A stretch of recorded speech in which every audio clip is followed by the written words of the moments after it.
Erega urakina na mwarimu.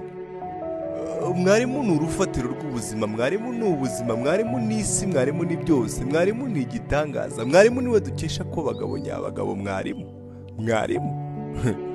Mwarimu ufata umwana umwe wo mu kiburamwaka akamwigisha kwimwira icyaha n'amakosa akimira.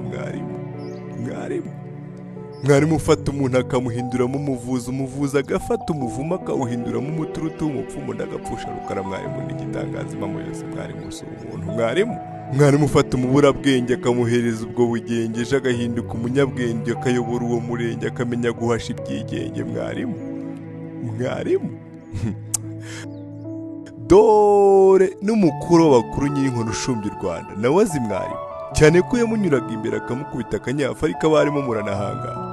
Mwarimu wakubise nyakubahwa perezida wa repubulika ikinyafu, impamo ya Mungu. Mwarimu wese aha ninjire mu kabari kamwegereye afata icupa wansengiyumva ndaryishyura. Impamo yose umwarimu si umuntu, umugani w'imfizi y'urudodo. Mwarimu buriya mwarimu abishatse yanakubeshya akakubwira ngo a ni u ni wa ni ta ni w ni fa. Abishaka yakubeshya ariko mwarimu akubwiza ukuri. Impamo yose umwarimu ni igitangaza.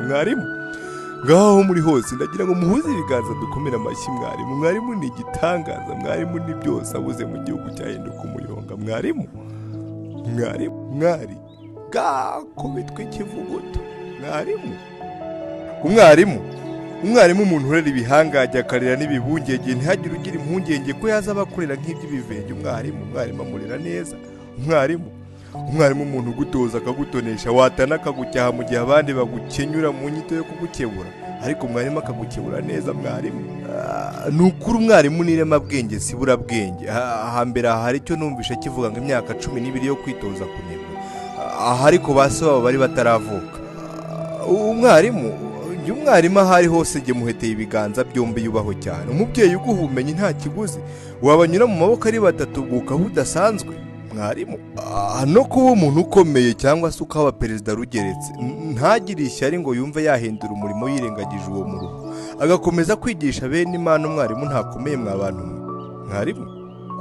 Nyamara umwarimu arakomeye cyane, ni urutare. Nakungiye mbona ari na bombe cyane ko abazikora ari nawe wabigishije. Ubundi suretse ubuturi no kwirengagiza aho twaturutse, uyu mwarimu twakamurengeje amaso.